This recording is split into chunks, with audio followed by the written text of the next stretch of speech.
The world is on fire. The Middle East is being torn up by war and terrorism that have forced millions of people to flee. Syria looks like the disaster of a generation.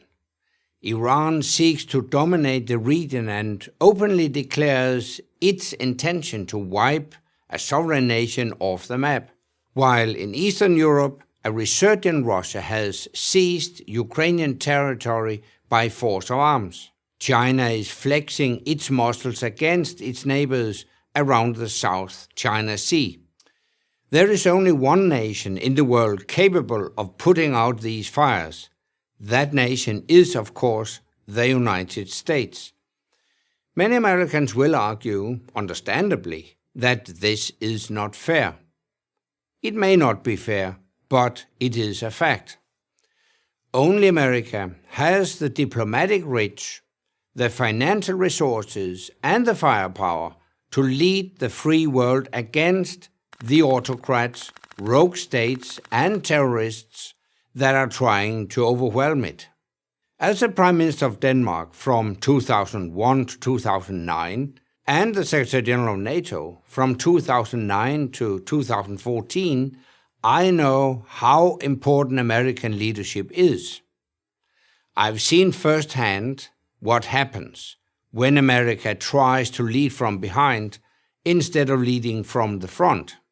A case in point, Russia illegally annexed Crimea in March 2014, the first gunpoint land grab in Europe since the end of World War II.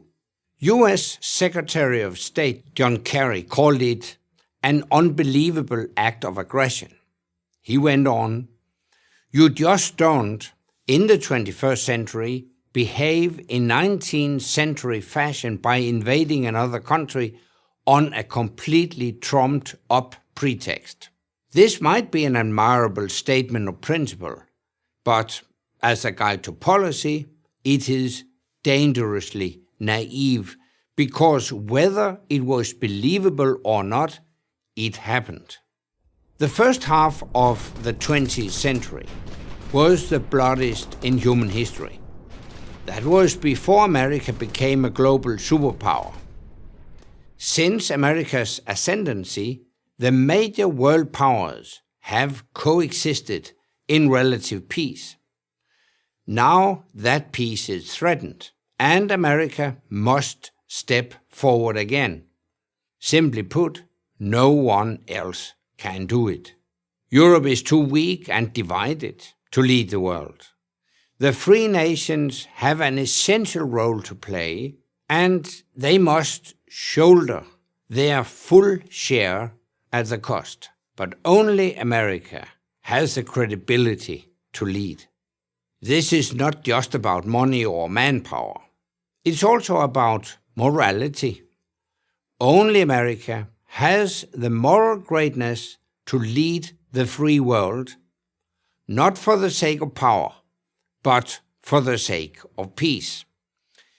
Yet the US will only be able to ensure peace if its leaders act with conviction.